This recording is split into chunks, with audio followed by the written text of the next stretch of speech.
Welcome to the Founder and Force Multiplier podcast, where we explore how leaders work together with their right-hand partners to turn ideas into action and build wildly successful businesses.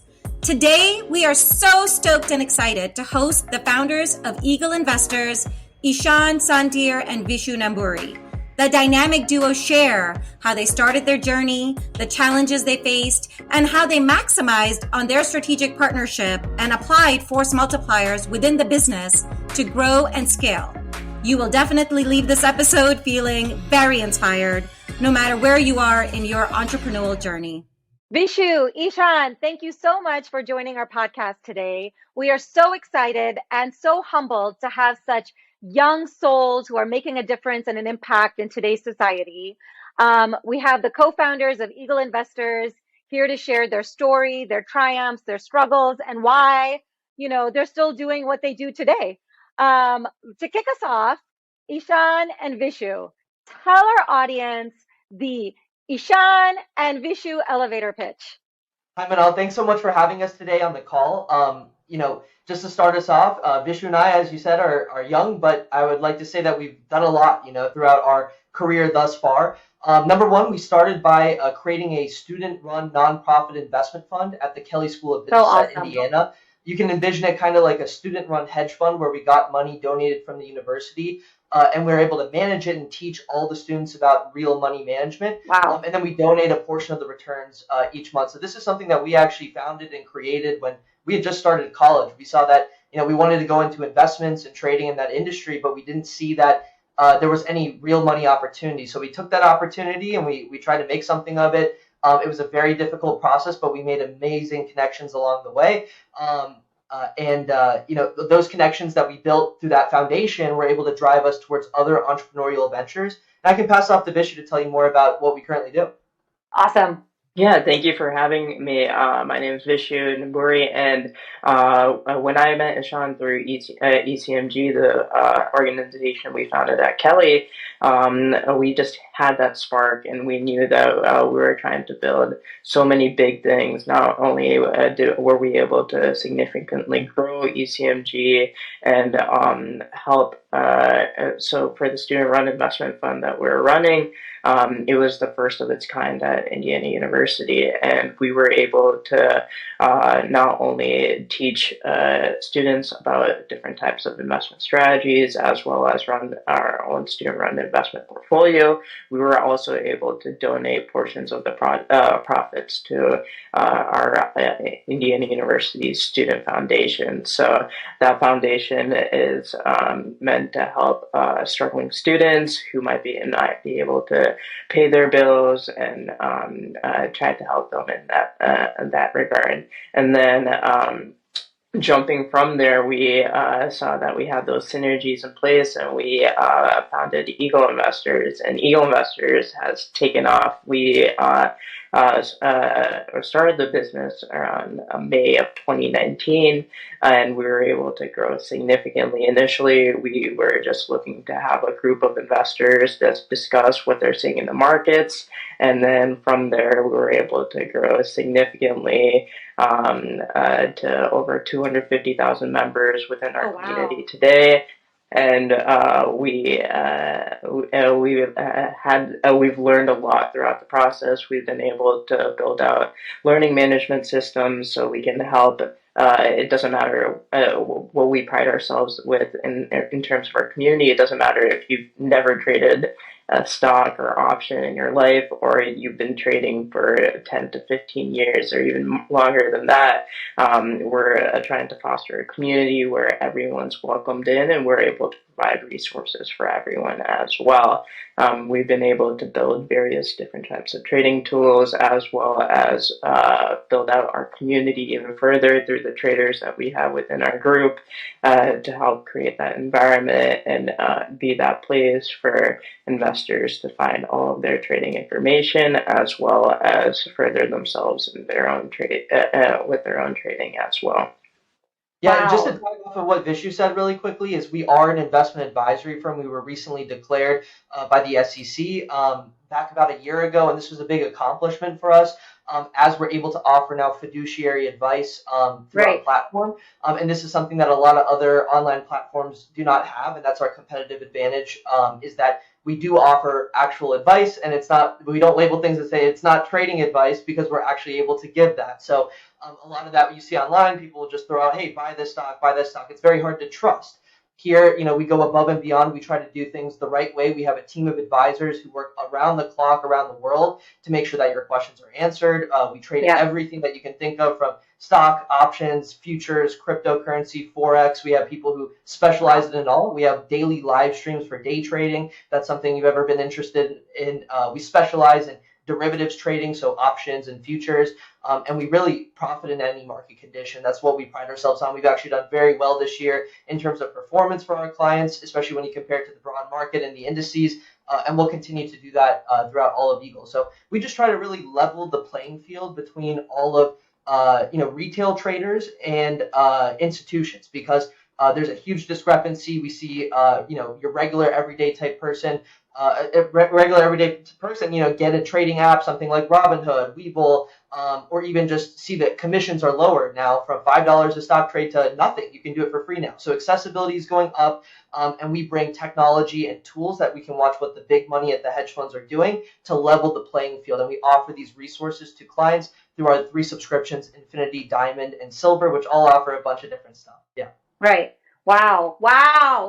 Okay, that deserves a clap. Like, I cannot, coming myself from over 15 years in the financial services industry, running strategy for wealth management firms, I cannot tell you. And then also I teach investments at the university. It makes my heart personally so happy to hear what you guys are doing, because you've taken sort of your institutional learning and you're applying what's the future, where investing is going, how the industry is changing, and how can you keep up with the industry. I think that is something that, if you look at a lot of financial services companies today, that is one of the biggest challenges that they're facing, is actually keeping up with the digitization, the alternative investments, the new age of investing, maybe even the new behavioral triggers of investing. You see, when I was young, we were only as good as an encyclopedia and a book, a textbook that we were given. Today, the world is changing because knowledge is everywhere, right? The Google age has literally provided knowledge in everybody's hands. And it's beautiful to see what you guys are doing with it and how you built your network. It's amazing. Tell our audience, what is it? What was that pivotal moment where you guys looked at each other? I'm just assuming, I'm making this up in my head, that you guys looked at each other one day and you're like, you know what? This is us. We're going to be entrepreneurs and we're going to make an impact. And we are going to have a startup that's eventually going to be a mature business that's going to have profound impacts. Like, how and when? Yeah, that's a great question, Manal, and Vishu and I probably chuckle a little bit when you say that, because we met when we were, very young. I think I was probably 19 years old and Vishu was 18 years old at the time. Yep. I've been going to the Kelley School of Business throughout my freshman year, and Vishu had recently graduated high school and was going to the Kelley School of Business. He was from my area, kind of maybe like 30, 40 minutes away, and I was on LinkedIn one day, and and we had been talking about, just kind of these ideas and stuff like that. And I saw that Vishu had made some really interesting posts on LinkedIn about his successful trades. And I went and I kind of read through them. And I was like, wow, he must be so young. And I saw that he was coming to the university. So I just got in touch with him. And, we were lucky to meet through like online means, although we were kind of from the same area, going to the same place. And we met at Starbucks for the first time. And Vishu, I'll let you take it from there. Yeah, and that's when we truly started to discuss like what we were looking at within the markets, and we really clicked in terms of like looking at strategies. I remember we would try to backtest specific strategies. We would try to see the viability, see what types of strategies we could put on, and we just kept on discussing from there. And then I would say within the business itself, working together and building it, I would say the pivotal moment came around March of 2020. That's when we saw huge growth within our company overall. we saw a lot of retail investors coming into the market. We saw retail investor boom as many people were were working from home.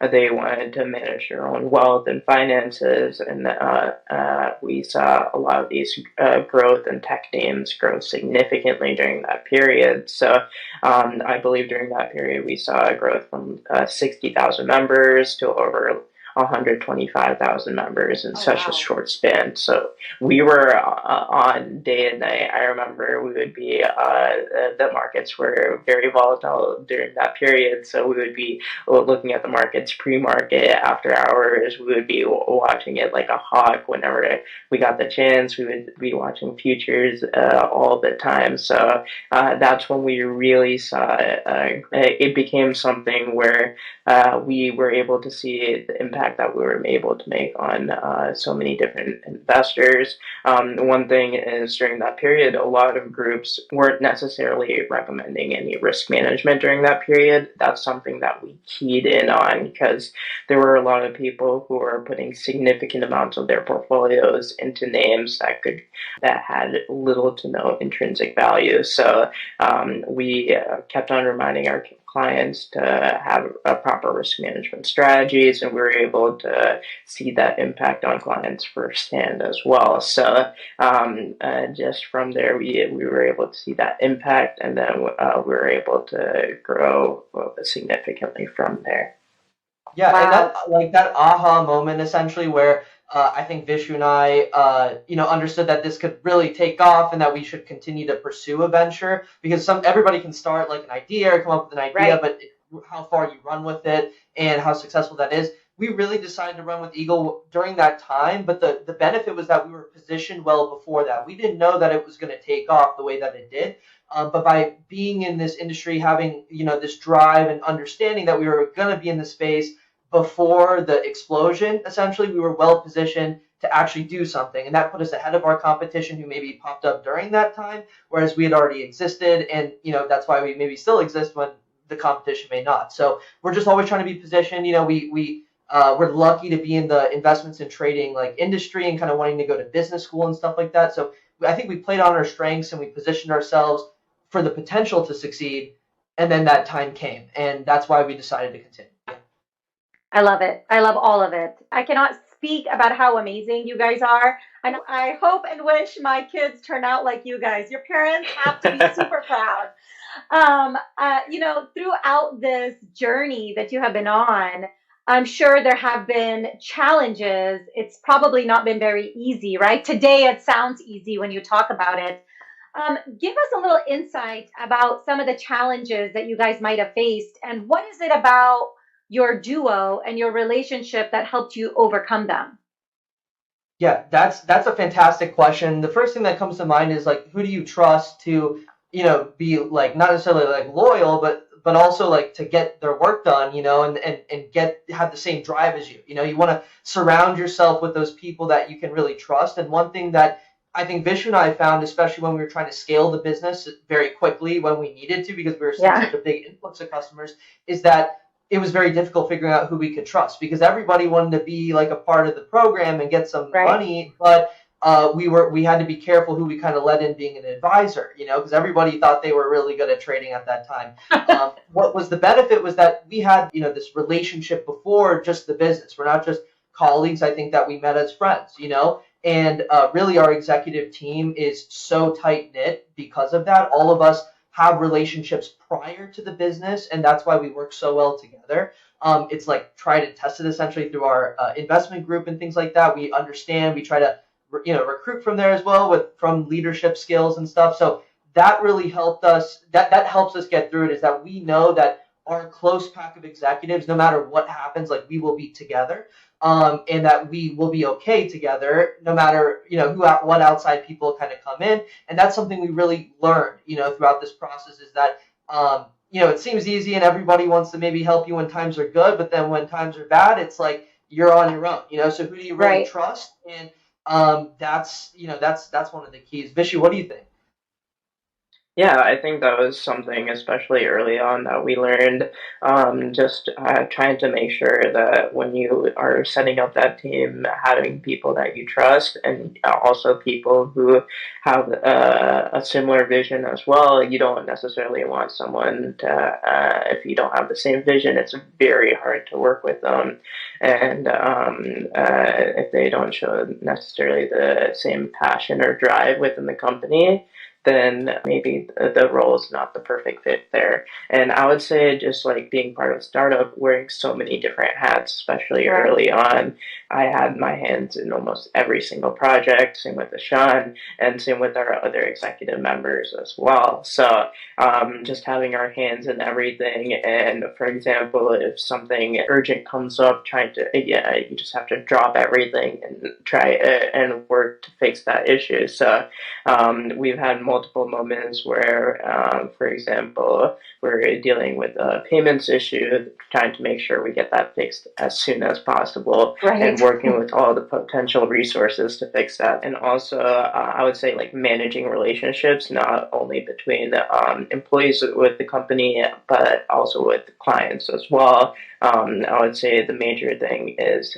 communication, communication, communication. Just making sure that everyone is on the same page, making sure that we're able to promptly put updates, specific reasoning behind what you are doing, and trying to make sure that we're able to provide the best decision for not only the company but also putting the client's best interest in the first as well. That's awesome. There's a very important question that I have.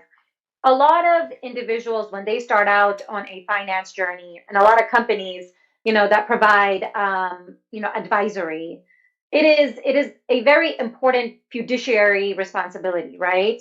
And we have seen in the past that the reason we've had more than one financial crisis is due to, maybe for lack of better words, like having strong ethics, or really doing the right thing before greed or anything like that.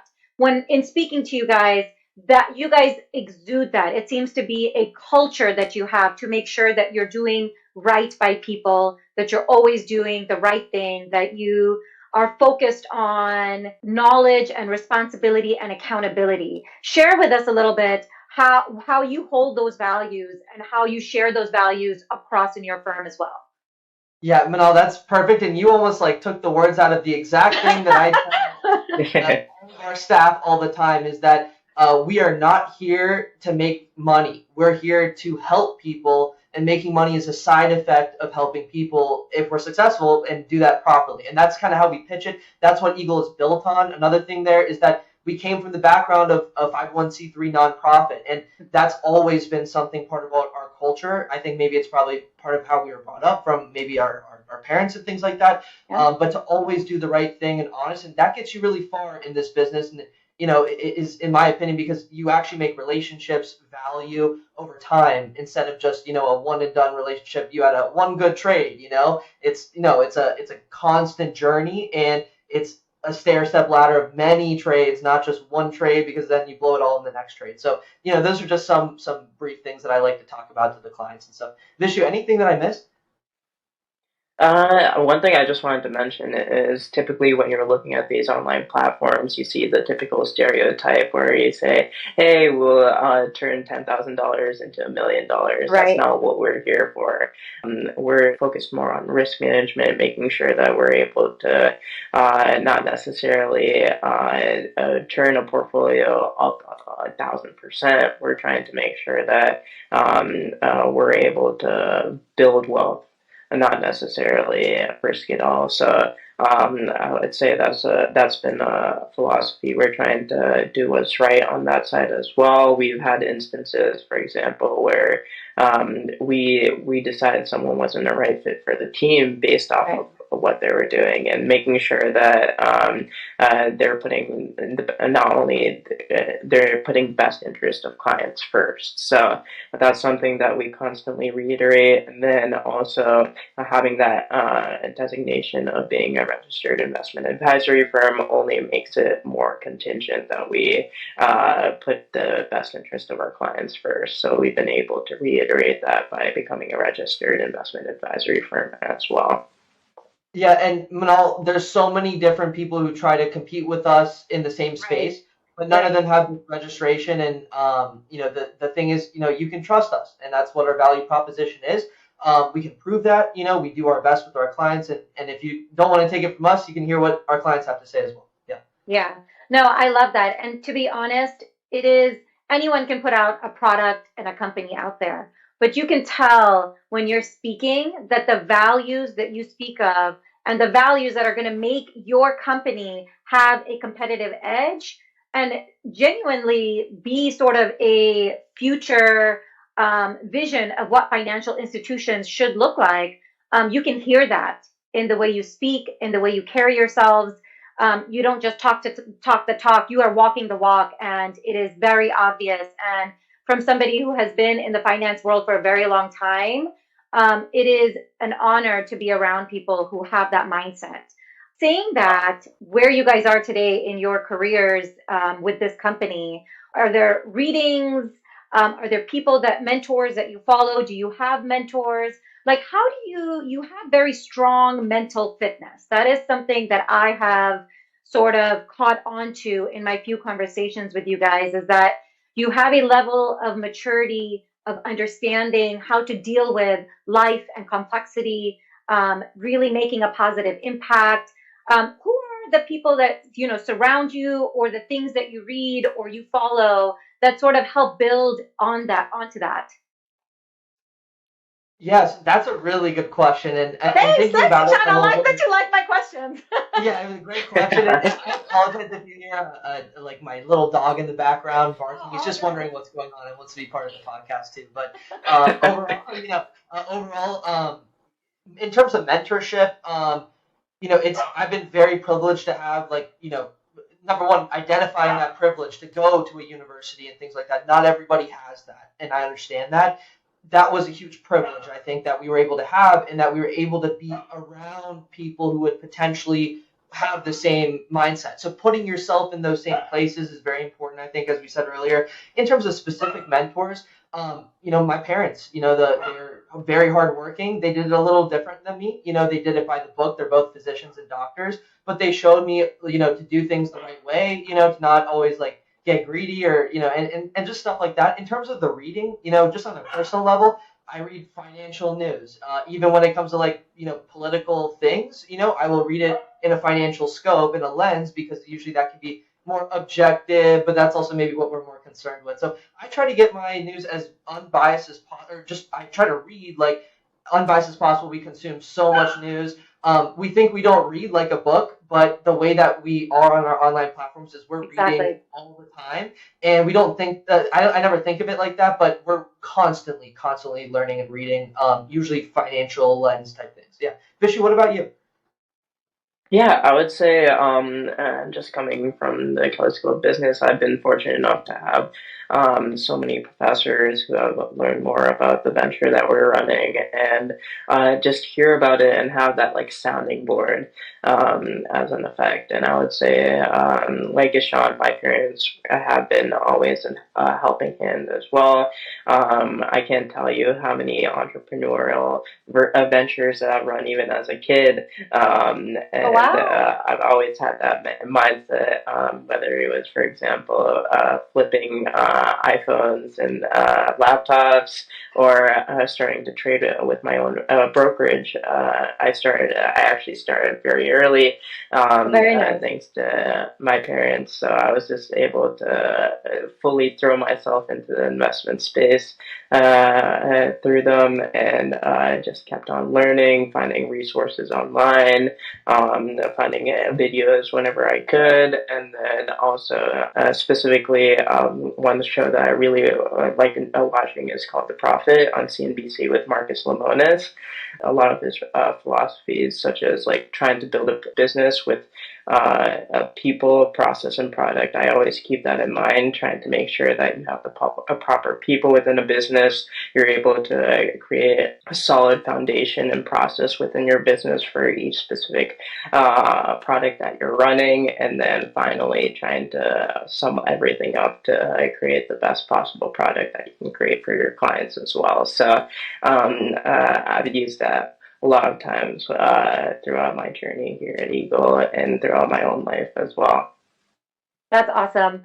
As you guys sort of grew the startup, obviously when you first started, it was very scrappy. You had a lot of administrative burden. You guys were putting on many hats, playing many sort of roles. Was there a moment when you realized that in order to grow and cast your vision, you really need to take off that administrative burden off of you and have, like, either a EA or a force multiplier within your firm to help you sort of grow and expand and multiply what you can provide from a vision, from a direction, from a strategic growth perspective? Yeah, and that's a great question as well. I think, again, we learned this in the foundational stages with the nonprofit startup, is that in order to make something work, it's not necessarily that you have something great or like you have an awesome product or development. It's like how many people are like, do you expand it to and buy into your vision, and then around that, then you can build, because now you have resources, and Right. what we did, for example, it was like, I didn't have anything, we had nothing. We just said we wanted to potentially get money from the university and hopefully we get it next semester, come be a part of the first one, and we didn't know anything that we could do it, but we had 20 people show up in a room after hours in suits and start presenting, and then we made something from that, so it's not necessarily like fake it till you make it, but at the same time, like that's a real story. So same with Eagle, is like we ran with that. It was like we understood that immediately we need to start expanding our network, and it's a network thing. I think network, resources, and then you might not use all these people's network. They might be expensive, but at least you have that on the table and you know where to go from there. And so you can delegate, because that's one of the first things you have to do. It's like I always say, like I try to be like an octopus. Is like I have like 8 arms, and I can, I want to have arms and everything that does everything. But the reality of the situation is that, sometimes you have to be like focused, and one thing that I struggle with on a daily basis that we're still trying to work through is that, I serve as, an advisor with Eagle, and I'm, one of the people who does one of our option swing portfolios. But I'm also the CEO of the company, and with all the time clients like, Ishaan, what are you trading with your money? What's the next trade? What's the next play? And I'm like, guys, like, sorry, I'm on a podcast. We got to talk, and we have CEO duties to do. But and that's one thing that I'm trying to balance. So recently we're installing a new system where all of our traders and advisors have trade assistants. And those assistants do a lot of the communication and the delegation to the clients, that the traders can focus on making the clients the most amount of money in the least amount of time with the most people following, which is their job. So that's kind of just the gist on kind of, the whole thing. But Vishu, what do you think? Yeah, I would say another thing is like thinking like intrinsically, like what are our strengths and weaknesses, and trying to, based off of that, try to figure out where our best roles are suited. And we've been working on it as a whole within the company, trying to see like what are like the day-to-day tasks that we should be doing, and what are day-to-day tasks that we can have other people do as well. So trying to understand that and trying to find people who fit that as well. So we've been constantly building that out, and then also through our network, for example, all of us come from more of a business background, but we've been able to, when we're working on technology products, for example, we've been able to partner with individuals who have that specific skill set and try to make sure that we're able to build it and mix both worlds as well. So always trying to find people who can specialize in those specific fields, and then from there we can take advantage of everyone's strengths. That's awesome. Thank you so much for sharing. All this has been incredible, and I'm sure so many will take so many good lessons from this. For others out there, maybe still at the university stage, is there any advice you would give the youth of today when they have an idea, when they have a passion for something, or when they are on the cusp of not really knowing if they want to start a business or not?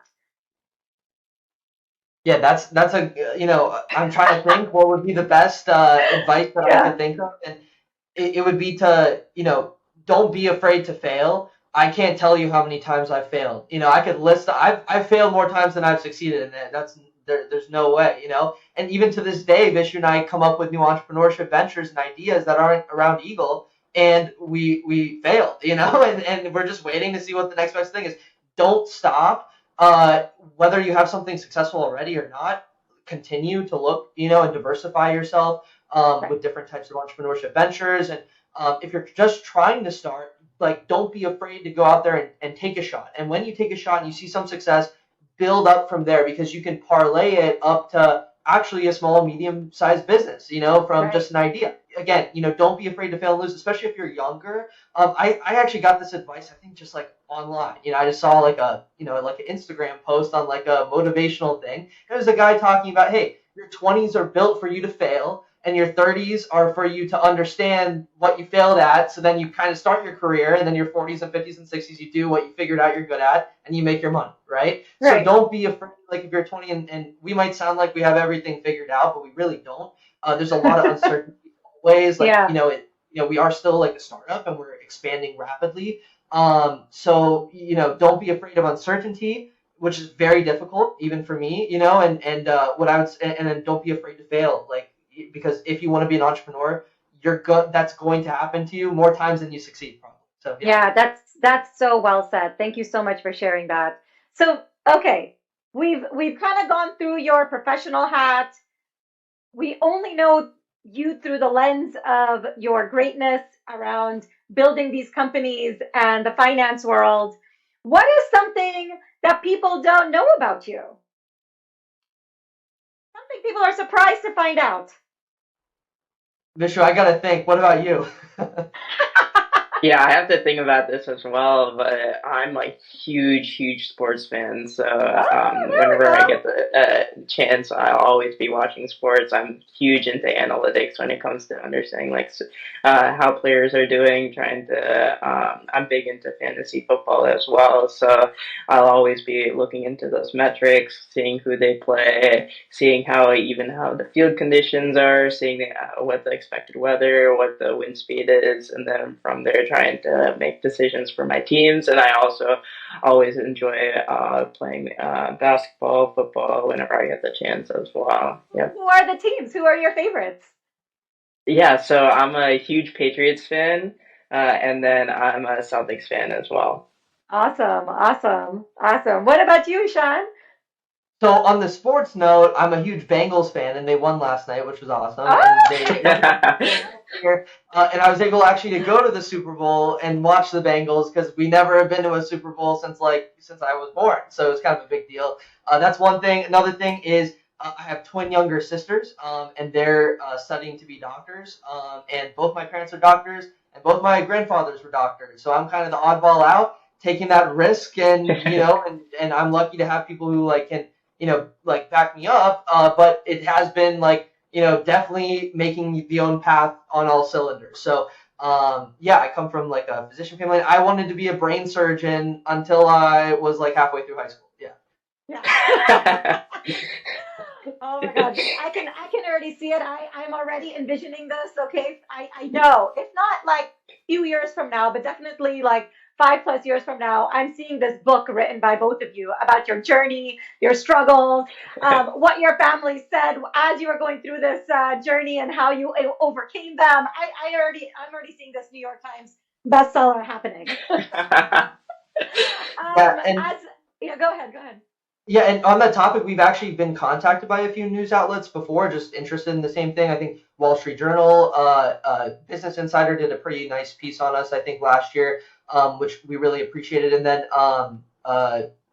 also we do write books, but they're mostly about trading strategy. For example, we recently published a 20-30-page ebook on how to grow a small trading account this year, which is very difficult. And the strategy has been extremely successful so far, and we continue to do it. So we do write those books, and Manal, I appreciate the idea. We'll have to write another one.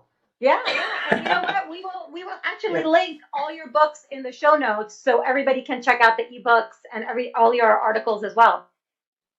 Wonderful. We'd love to have anybody, whether you know nothing, whether you know everything about markets, or right in between. We have a place for you and people who would expand your network. Yeah. That's awesome. So as we close out today, are there any final and parting words that you would like to tell our audience?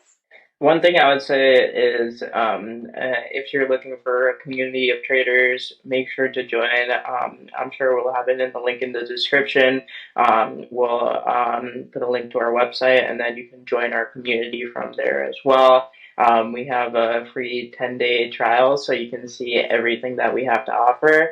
And if you have any questions or you want to learn more, definitely feel free to reach out as well. Yeah, that's pretty much it. Thanks for having us. One final thing is that we're coming out with a brand new app. It's a mobile app and a desktop app. We've been working on it for over a year in development, and it has everything we currently have plus a lot more. It's called Trade Nest by Eagle Investors, and we should have the free launch, like I think February 2023 at the latest. And beta tests for current clients are occurring within the next month or two. So we're really excited to bring that. That's really the next step for our company. Yeah. Oh, that's exciting. Thank you for sharing your story, your journey, what's coming next. I will tell everybody here, as somebody who has been in the industry for a long time, I am a member of Eagle Investors. My son has interned with you guys as a sophomore in high school. I'm a big fan, and it doesn't matter. It's not just for the youth. That's something that I really want to put out there, that I'm also entrusting in you guys, and I'm probably going to start, working with you guys as well. So thank you for sharing your story. Thank you for putting it out there. It is so inspiring, and we look forward to what Eagle Investors has in the future. Thank you so much for tuning in. We really appreciate all your support and cannot wait to hear about your own success stories. Make sure you hit that subscribe button to stay up to date with the latest podcast episodes. Don't forget, follow us on Instagram and LinkedIn at the links in the show notes for more free resources and other news. Thanks again for tuning in, and we'll see you back here next week.